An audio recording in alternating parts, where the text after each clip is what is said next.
Skimmer modelling tutorial link ను comment section లో pin చేశాను చూడండి. సెపరేట్ గా ఉన్న ఆబ్జెక్ట్స్ ని డిఫరెంట్ కలర్స్ లో చూడటానికి సాలిడ్ వ్యూ కి వెళ్ళాలి. అక్కడ షేడింగ్ ఆప్షన్స్ లో రాండమ్ ని సెలెక్ట్ చేసుకోవాలి. తర్వాత ఈ ఆబ్జెక్ట్స్ ని సెలెక్ట్ చేసి కర్వ్ ప్రాపర్టీస్ కి వెళ్ళాలి. ఇక్కడ జామెట్రీలో స్టార్ట్ మరియు ఎండ్ మ్యాపింగ్ కనిపిస్తాయి. వాటిలో ఫ్యాక్టర్ స్టార్ట్ మరియు ఎండ్ వాల్యూస్ ఉంటాయి. ఇవి కర్వ్ యొక్క స్టార్టింగ్ పాయింట్ మరియు ఎండింగ్ పాయింట్ ని చూపిస్తాయి. ఇప్పుడు స్టార్ట్ వాల్యూని ఇంక్రీజ్ చేస్తే కర్వ్ స్టార్ట్ పాయింట్ నుండి యానిమేట్ అవుతుంది. అలాగే ఎండ్ వాల్యూని డిక్రీజ్ చేస్తే కర్వ్ ఎండ్ పాయింట్ నుండి యానిమేట్ అవుతుంది. అంటే ఈ సెట్టింగ్ ని ఉపయోగించి మనం కర్వ్ ని సులభంగా యానిమేట్ చేయవచ్చు. ఇప్పుడు ఈ ఆబ్జెక్ట్ ని సెలెక్ట్ చేసి ఈ వాల్యూస్ ని మార్చినా ఎలాంటి యానిమేషన్ కనపడటం లేదు. ఎందుకంటే దీనికి స్టార్ట్ మరియు ఎండ్ పాయింట్స్ లేవు. ఇప్పుడు ఏం చేయాలంటే టాప్ వ్యూ నుండి ఎడిట్ మోడ్ లో ఈ వర్టిసెస్ ని సెలెక్ట్ చేసుకోవాలి. తర్వాత P ప్రెస్ చేసి సపరేట్ చేసుకోవాలి. ఇప్పుడు చూడండి, ఈ వాల్యూ చేంజ్ చేస్తే ఈ ఆబ్జెక్ట్ యానిమేట్ అవుతుంది. ఇప్పుడు ఈ ఆబ్జెక్ట్ ని సెలెక్ట్ చేసి వాల్యూని చేంజ్ చేస్తే స్టార్ట్ పాయింట్ నుండి ఎండ్ పాయింట్ వరకు యానిమేట్ అవుతుంది. కానీ నాకు అలా కాకుండా ఇది ఈ డైరెక్షన్ లో ఇది ఈ డైరెక్షన్ లో యానిమేట్ అవ్వాలి. దానికోసం టాప్ వ్యూ నుండి ఈ వర్టిసెస్ ని సెలెక్ట్ చేసి P ప్రెస్ చేసి సపరేట్ చేస్తున్నా. ఈ ఆబ్జెక్ట్ రెండు పార్ట్స్ గా విడిపోయింది. ఇప్పుడు ప్రతి ఆబ్జెక్ట్ కి స్టార్ట్ మరియు ఎండ్ పాయింట్స్ క్రియేట్ అయ్యాయి. కాబట్టి వీటిని వేరువేరుగా యానిమేట్ చేయవచ్చు. యానిమేషన్ స్టార్ట్ చేసే ముందు బిగినర్స్ కి కీ ఫ్రేమ్ గురించి కొంచెం ఎక్స్ప్లెయిన్ చేస్తాను. మనం రియల్ లైఫ్ లో నోట్ రాసిన పేపర్ ని పిన్ తో నోటీస్ బోర్డ్ మీద గుచ్చినట్టే బ్లెండర్ లో కీ ఫ్రేమ్ ని యూజ్ చేసి వాల్యూని సేవ్ చేస్తాం. అంటే ఆబ్జెక్ట్ ఏ వాల్యూ దగ్గర ఉన్నా అక్కడ K లేదా I ప్రెస్ చేసి కీ ఫ్రేమ్ యాడ్ చేస్తే ఆ వాల్యూ ఆ కీ ఫ్రేమ్ దగ్గర సేవ్ అయి ఉంటుంది. ఇలా మనం కీ ఫ్రేమ్స్ యాడ్ చేస్తూ యానిమేషన్ చేయవచ్చు. యానిమేషన్ లోకి వెళ్దాం. ఇంకా ఈ ఆబ్జెక్ట్ ని సెలెక్ట్ చేసి ప్లే హెడ్ ని ఫ్రేమ్ 1 దగ్గర ఉంచాలి. ఇక్కడ ఎండ్ లో వాల్యూని 0 చేసి పక్కన డాట్ ఉంది కదా, దీనిపై క్లిక్ చేయాలి. అప్పుడు ఇక్కడ టైమ్ లైన్ లో ప్లే హెడ్ దగ్గర ఒక కీ ఫ్రేమ్ యాడ్ అవుతుంది. ఇక్కడ 30వ ఫ్రేమ్ దగ్గర ప్లే హెడ్ ని ఉంచి ఎండ్ లో వాల్యూని 1 చేసి మళ్ళీ ఈ డాట్ పై క్లిక్ చేసి కీ ఫ్రేమ్ ని యాడ్ చేయాలి. ఇప్పుడు ఈ ఆబ్జెక్ట్ ని సెలెక్ట్ చేసుకోవాలి. ప్లే హెడ్ ని ఫస్ట్ ఆబ్జెక్ట్ యొక్క లాస్ట్ కీ ఫ్రేమ్ ఎక్కడ ఉందో ఆ ఫ్రేమ్ దగ్గర ఉంచాలి. తర్వాత ఎండ్ లో వాల్యూని 0 చేయాలి. డాట్ పై క్లిక్ చేసి కీ ఫ్రేమ్ ని యాడ్ చేసుకోవాలి. ఇప్పుడు ప్లే హెడ్ ని 60వ ఫ్రేమ్ దగ్గరికి తీసుకురావాలి. ఎండ్ వాల్యూని 1 చేసి మళ్ళీ కీ ఫ్రేమ్ ని యాడ్ చేసుకోవాలి. ఇప్పుడు ప్లే చేసి చూద్దాం. ఇక్కడ అబ్జర్వ్ చేస్తే యానిమేషన్ కంటిన్యూస్ గా రాకుండా స్టాప్ అయి మళ్ళీ స్టార్ట్ అయినట్టుగా వస్తుంది. ఈ యానిమేషన్ స్మూత్ గా రావాలంటే ఈ 2 కీ ఫ్రేమ్స్ ని సెలెక్ట్ చేయాలి.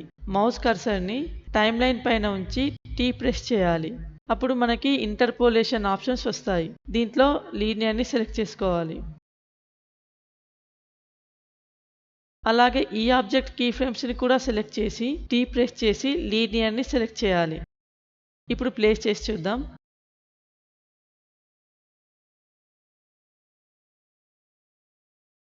చూడండి, యానిమేషన్ చాలా స్మూత్ గా వచ్చింది. ఇప్పుడు ప్లే హెడ్ ని second object last key frame 60 దగ్గర ఉంది కదా, అక్కడ ఉంచాలి. తర్వాత ఈ ఆబ్జెక్ట్ సెలెక్ట్ చేయాలి. స్టార్ట్ వాల్యూని 1 చేసి కీ ఫ్రేమ్ యాడ్ చేసుకోవాలి. ప్లే హెడ్ ని 90వ ఫ్రేమ్ దగ్గర ఉంచాలి.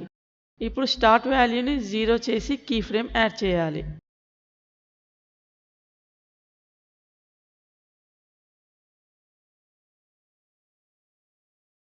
ప్లే హెడ్ ని ఈ ఆబ్జెక్ట్ యొక్క లాస్ట్ కీ ఫ్రేమ్ దగ్గర ఉంచాలి. తర్వాత ఈ ఆబ్జెక్ట్ ని సెలెక్ట్ చేసుకోవాలి. స్టార్ట్ లో వాల్యూని 1 చేసి కీ ఫ్రేమ్ యాడ్ చేయాలి. ప్లే హెడ్ ని 120వ ఫ్రేమ్ దగ్గర ఉంచి స్టార్ట్ వాల్యూని 0.3 చేయాలి. కీ ఫ్రేమ్ ని యాడ్ చేయాలి. ప్లే హెడ్ ని 150వ ఫ్రేమ్ కి తీసుకొచ్చి స్టార్ట్ వాల్యూని 0 చేసి మళ్ళీ కీ ఫ్రేమ్ యాడ్ చేసుకోవాలి. ఈ ఆబ్జెక్ట్ ని సెలెక్ట్ చేసి లాస్ట్ ఆబ్జెక్ట్ యొక్క ఫస్ట్ కీ ఫ్రేమ్ దగ్గర ప్లే హెడ్ ని ఉంచాలి. ఎండ్ లో వాల్యూని 0 చేసి కీ ఫ్రేమ్ యాడ్ చేయాలి. ప్లే హెడ్ ని 120వ ఫ్రేమ్ దగ్గర ఉంచి ఎండ్ వాల్యూని 0.7 చేయాలి. కీ ఫ్రేమ్ ని యాడ్ చేసుకోవాలి. ప్లే హెడ్ ని 150వ ఫ్రేమ్ దగ్గర ఉంచాలి. ఎండ్ వాల్యూని 1 చేసి కీ ఫ్రేమ్ ని యాడ్ చేయాలి.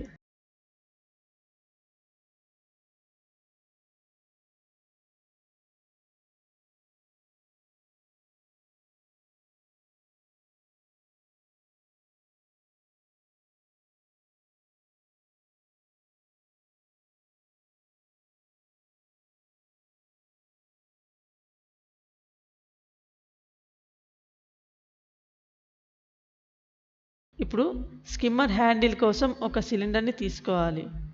క్యాప్సూల్ టైప్లో ట్రయాంగిల్ ఫ్యాన్ని సెలెక్ట్ చేసుకోవాలి.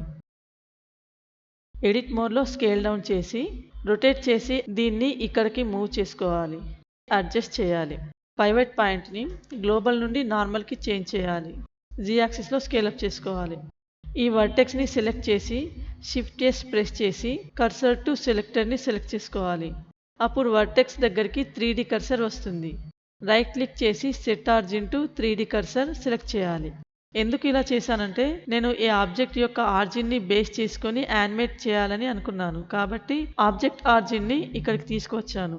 ప్లే హెడ్ని 180వ ఫ్రేమ్ దగ్గర ఉంచి I ప్రెస్ చేసి కీ ఫ్రేమ్ని యాడ్ చేయాలి. ఈ కీ ఫ్రేమ్ని G ప్రెస్ చేసి 220 ఫ్రేమ్ దగ్గరికి తీసుకురావాలి.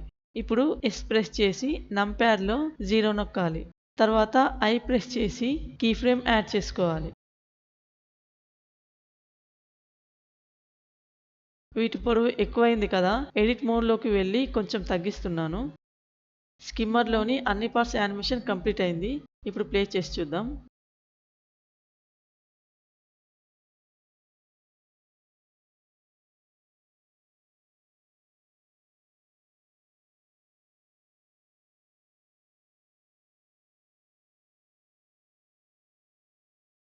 యానిమేషన్ అంతా బాగుంది.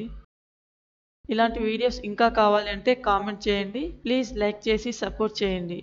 ఇంకా సబ్స్క్రైబ్ చేయని వారు సబ్స్క్రైబ్ చేయండి.